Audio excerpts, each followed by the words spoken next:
and welcome back to Thasmin and Jarens. For this episode, it's going to be completely different. The first thing, it will be 2 parts because due to me being new to podcasting and struggling to try and get uploaded to be a lot quicker, and of course then the sounds is obviously not working when I've tried to upload it. So I thought hopefully this works and hopefully the 2-part system will work for you all and for everyone. So that's why it's going to be 2 parts. I am going to be talking to Morgan Haynes.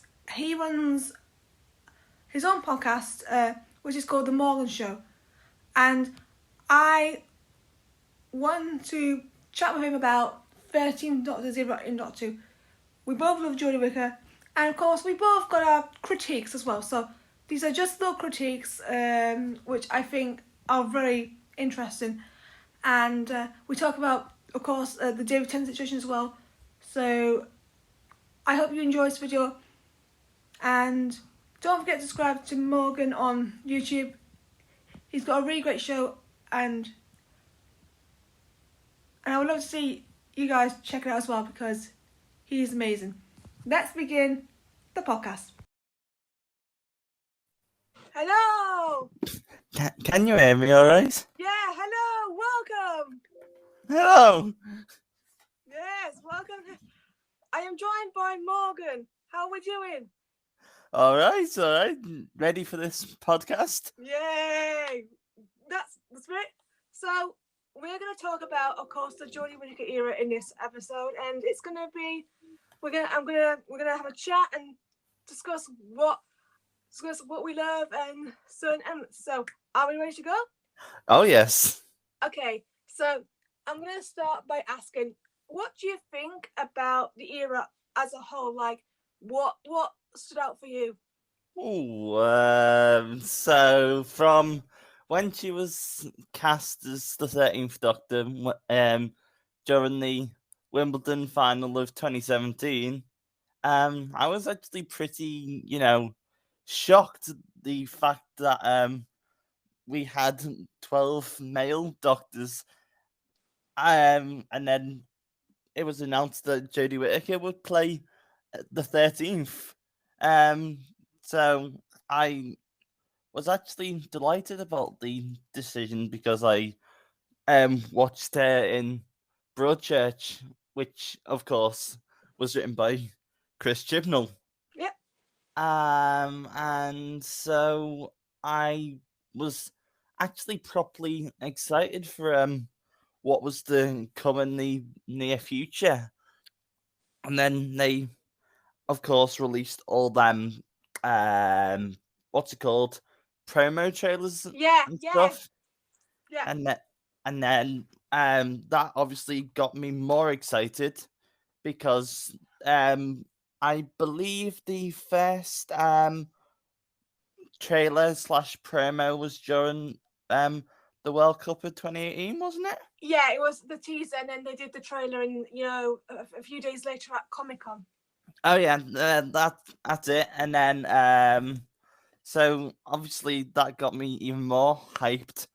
As they say in modern terms, hyped and vibe and stuff. Yeah. Yeah, I just go off on a tangent occasionally. So where was I up to? I forgot now. And we're up to the point where, it's around Jodie's first episode, somewhere like that, I think. Oh, that's it. Okay. I'm starting well here. It's okay. I'm starting well. So Jodie's first episode, The Woman Who Fell to Earth, aired in October 2018, right? Yeah, that's correct. Yeah. So obviously watched that, of course. And yeah, I actually thoroughly enjoyed it. Then came obviously series 11 went by, etc. Yeah. And then we had the resolution episode in New Year's 2019. Yeah. I was about to say Christmas 2018, but No, no. stop. No. So yeah, enjoyed the resolution episode. But I will actually point out one thing I disliked from that episode. Yeah. So the only thing I disliked about that episode of Resolution was that cringy family in Sheffield that says, "Oh, well, there's no Wi-Fi. We'll have to have a conversation." And it's like, Yeah. just why did Chibnall need to include that into the script? It's like, it would have been better if they had just established. And I'm not hating on Chibnall or anyone. Oh no, it's all right. I'm just, trying to put out a constructive opinion, really. Yeah, I do it all the time, so it's nothing to worry about. Yeah, I actually do agree with. I do actually agree in a divisive point. I mean, I know a lot of people don't enjoy it. I mean, there are a few people I know I've seen like it. I've seen a lot of people dislike it. I mean, I personally don't mind it, but I think in terms of where people are going, I actually kind of agree with you and everyone who doesn't like the scene. Mm-hmm. It was just. I understand that Chibnall was trying to be funny. Yeah. But it's just the way the mum and the two kids portrayed it. It was just, yeah, they established there was no Wi-Fi, yes, but dare I say that was actually established in the previous episode. Yeah. No, not previous episode, the same episode. Yeah. Previous scenes. Yeah, because I think what you're saying, and I think you've actually made a good point there. I think maybe their facial expressions could have been a lot better to make it more believable. But yeah, I do think I agree with you on that point. It was just, just cringy, dare I say. So then we saw that episode, and then we had Spyfall, which really just blew my mind because I was not expecting to be the master. It was like, you what? No, it wasn't either. It was just, you what? What the X happening here? And then that dramatic plane scene. It was like, you what? Yeah. Surely that's not happening right now. So to make it a bit more, dare I say it, controversial slash constructive. Yes, I mean, You probably can guess where this is going. I know, I agree with. I'm gonna say what. Yeah. So Spyfall Part 2. It was a good episode, but the one thing that did not sit right to me is when the doctor jammed the master's facial perception filter. It was just, surely that was out of character for Jodie's incarnation. I actually agree. I mean, I've been reading a lot. There's been a lot of controversial stuff on Twitter, and I think what I've been looking at for the past few years, because I've opinions keep changing, but looking at it now is like, I think I'm pretty sure they were gonna do something about the perception filter, but then looking back at it, it does feel a bit, well, a bit offensive in a way, especially to, I think, because there's to the community, to people like Sasha, because if you're going if you're trying to do something like that, you have to make sure you have the right writing, and like, it's something even I struggle with myself, and I feel like looking back, it's like, Chibnall, what have you done, man? This is not right. I mean, and I know in a lot of people, and also there's another moment in series 12 which we might talk about, but yeah, it's definitely what I call not the greatest moment. I mean, I love Spyfall. I mean, that's probably why part 2 is out of the top 10 because of that scene alone. So pretty much, yeah. And then did you see that potential thing that could have happened in that episode? It was actually removed due to time of the episode, but apparently Chris Chibnall was actually meant to right, Noranaya Khan's death scene in the concentration camps. Yeah, I'm kind of. This is a moment that I personally am glad they didn't put in because. Shush, please, Charlie. Apologies. That's my The dog. I had that. Yeah. I actually think they did a. I mean, there's been a few moments where they've cut out like good bits, and they've cut out bad bits, but this was the best moment they did cut out. Hang on a minute, Charlie. In, please come. Oh, he's here. The dog. The dog. I have a dog myself. Thankfully, she's on her best behaviour. Yeah. Going back to that scene. Yeah. I mean, I heard rumors about it and was like, would he do it? Would he do it? But I'm just relieved he would have done it because it would have been too much. I think, especially with the controversial thing. Yeah. I don't think it would have fit the episode, in my opinion. I probably would. I probably would have ranked it further down if it did. So I'm just relieved.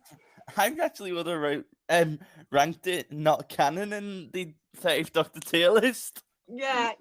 It just, Noranaya Khan was a real person. Yeah. And yes, unfortunately, that did happen to her in real life. But do we really need to see that in Doctor Who? No, I don't think so. No. Yeah, I agree. I mean, we had that scene in Rosa where they, it was beautifully done. It got a BAFTA nominated. Yeah. So, yeah, I think it would. I just, in terms of what I think Doctor Who is about, Rosa's more appropriate, but that scene with Noah Khan, definitely not.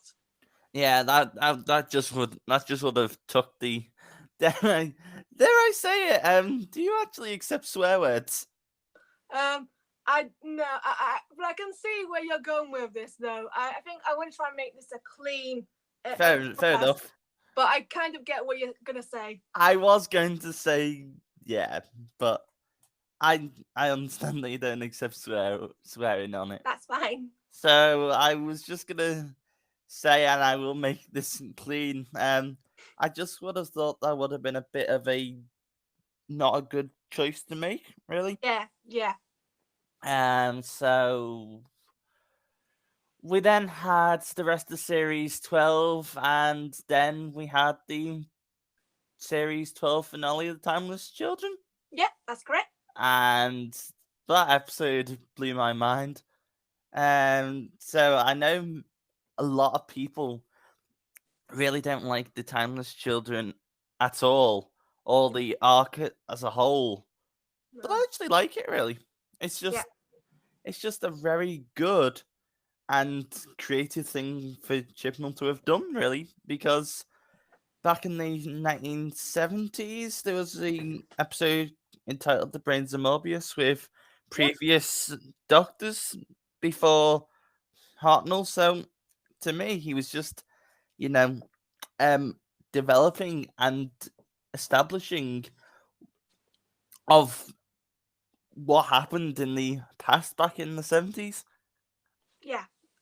I mean, I think I like the story arc. I mean, personally, the first half of Timeless John I think it's done beautifully. But I guess in terms of what we just saw, it actually, I think it kind of does backfire on the Timeless Children a bit, because I feel like keeping the Doctor prisoner there was, I mean, I understand for the reveal, but afterwards it just felt like you could have done so much more. You could have put the Joe Mine scene earlier, and because I love season 12. So I mean, I love this year, but if I feel like if it's something that I think shouldn't have happened, I'd be like you've said, I'll give constructive criticism. So that's where I'm with it. Fair enough. So you're in a bit of a mixed emotion with it all, then. Yeah. Fair enough. Correct. So then we obviously this whole entire pandemic then happened in 2020/2021. Yep. Which wasn't great for a lot of Doctor Who fans, but we did, have that sweet message from the 13th Doctor herself in her cupboard hiding from I would presume playing hide and seek with a kid. I think it could be in real life, but she did say the Sontarans, being canonicity, she said it's the Sontarans, so you can actually see on both sides. Yeah, calling their kid a Sontaran. It's just brilliant, because obviously she was at home with her kid and her husband. That's correct. I was about to say River, but no, it's not. It wasn't Doctor Who at that point, was it, during lockdown? No. Yeah, they were all at home, and then just to make a other point. So it's not really Jodie here, but we did have like a comedic stage thing with David Tennant. Oh yeah, I just enjoy him, honestly. Him and Michael Sheen. I mean, I know there's a third series coming up at some point. I don't know what it's gonna be, but like, I remember, you know the fourth episode when they're bickering. It's just like I just can't stop laughing. Like they're arguing. It's just and then also Michael's neighbor. Yeah, and then he threatened Michael Sheen with his BAFTA award up his bum. It's like, I beg your pardon. It's like you could just envision that scene. It's like, no. Sorry, clean. I meant clean. Yeah. But still, oh God, I knew I was going to come out of the clean section then. Oh gosh, that's embarrassing. Oh my gosh! Did I really just do that? I know. It's just whenever I see anything comedy, I just can't stop laughing. Like, stage was good. Yeah. So going back to 13th Doctor stuff, rather than Michael Sheen and David Tennant. Then we had Flux in 2020, late 2021. We had Revolution of the Daleks first. Oh yeah, sorry, yes. Okay. My brain just went, what? Yeah. I forgot about that due to Chris Noth and John Barrowman. It's understandable actually, the John Barrowman situation, and I can understand, like I've said, people not enjoying it. I mean, I keep swapping. Like, I personally felt I didn't. There were a few moments I would say I wasn't like particularly pleased, but I actually do like Jack as a character, but John maybe not. But like, what stands out in that episode for me is probably the moments where with Fitty and Ryan. Yeah. When she like reassures him that everything's fine and that it's gonna be okay. Because it's probably like, I watched it recently and I just look at it and I feel like it's a scene that's kind of grown on me, to be honest, because there's something about Toes and George there that works, and for me, I just I just feel that heart, and maybe it's because this is probably my era, and I feel. But if it wasn't, I think if this wasn't my era, I think this would have just done as well. I take it the Jodie Whittaker era is your first Doctor Who era? No, I actually started David Tennant era, David Tennant's first era back in about New Earth, 2006. So yeah, so I've been on the show for years, and I feel like with New Earth, and I'm gonna go off topic a minute here. Fair enough. I just can't. This episode is so memorable to me personally, because I remember seeing a lot of it in the trailer, like the lift, when they go down the lift, and then you got and then the cat. Who needs arms when we have claws? Like that. Sorry, I had to do the cat hiss. Carry on, Leah. Carry on. I love it. And And then I remember, I don't know if I watched 2005, but I know after Doomsday, because I remember that year I wasn't at home as much, so I often either missed it or watched it in a pub. Mm-hmm. So I watched the Christmas version, I think, after that, before the Runaway Bride, and then I kept watching, and I'm still here. I mean, there's so many great talents we've had. We've had Bernie Cribbins, we've had Jenna Coleman, Peter Capaldi, Matt Smith. There's just so many great things about Doctor Who, and that's what, firstly, for me, is special, because some people will have had the era, but they'll still enjoy the show no matter what. And I think very true.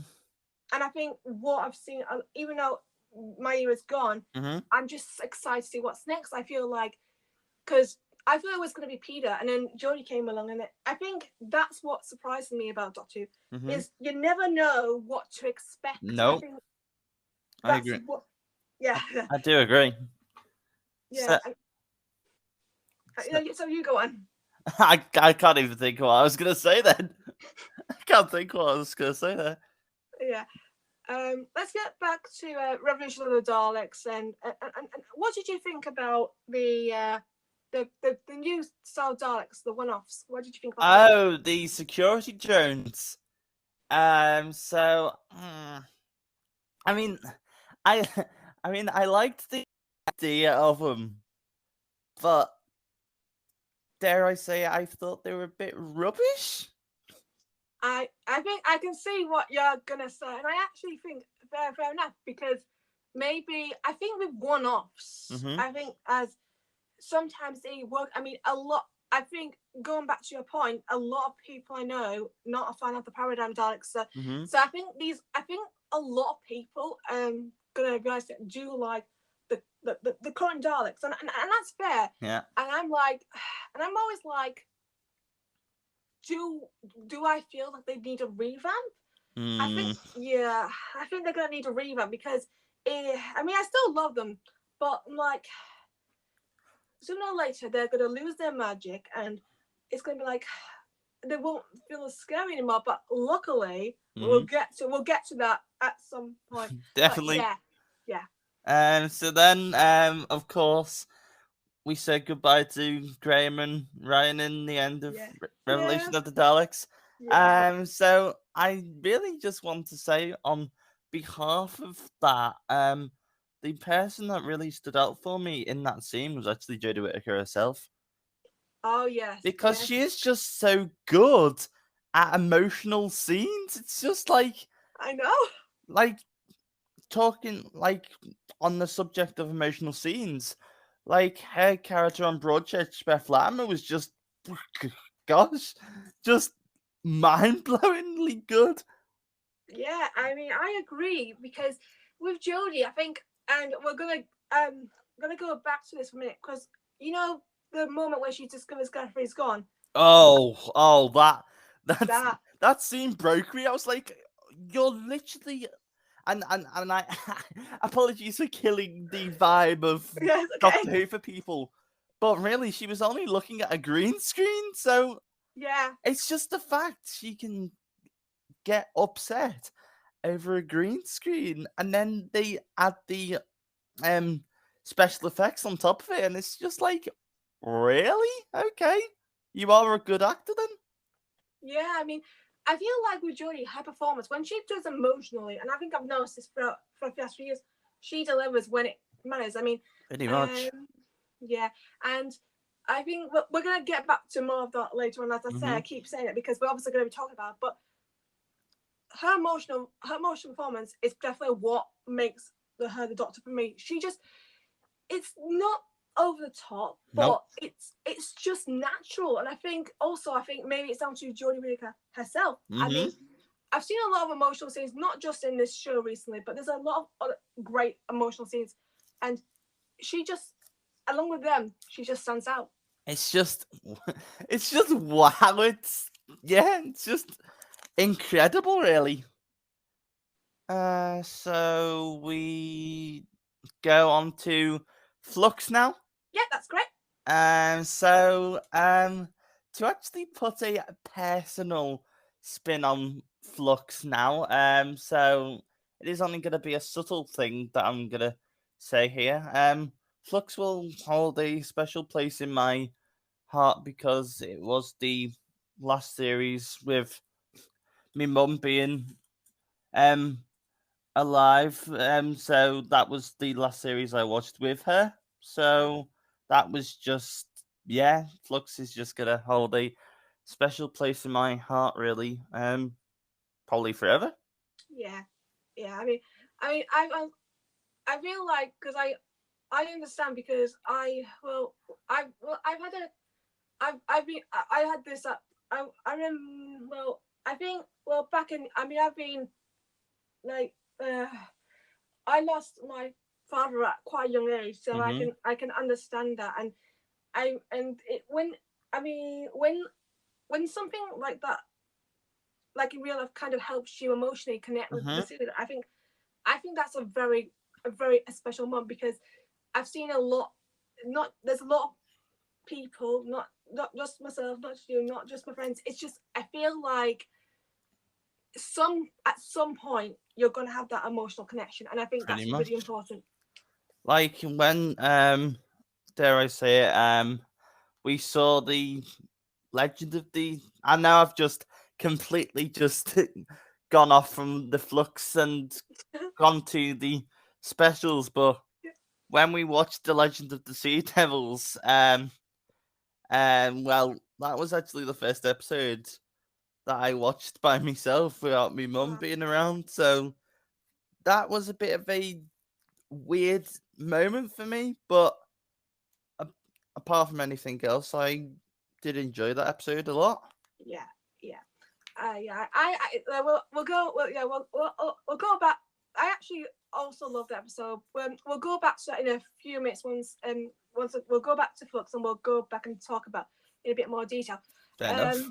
So we had obviously the return of the Weeping Angels and Centaurans, and we also had the Ravagers. They were as well. I personally, with the Ravagers, I would say I'm divisive about them, like I was, because maybe something just didn't work for me. Maybe it's just because there's other villains, or maybe in other shows I'm watching. Maybe, but then again, I still think they stand out particularly well. But I feel like Weeping Angels and Centaurans, for me, personally, they just kind of blew everyone out, and I think that's because I felt Chibnall did a really good job with them. I actually do agree there. Like with all the classic, well, kind of classic villains, so that Chibnall just excelled with all of them, like the Master, Centaurans, Weeping Angels. There was in fact even an Ood at one point. Yeah. And I just thought, he was just very good at what he did in terms of the classic / modern villains. Yeah. You can check out the rest of this conversation in the next part of the podcast. See you next time. Bye. Thank you for listening to the podcast. Subscribe to Thasmin and stay tuned for more podcasts. See ya.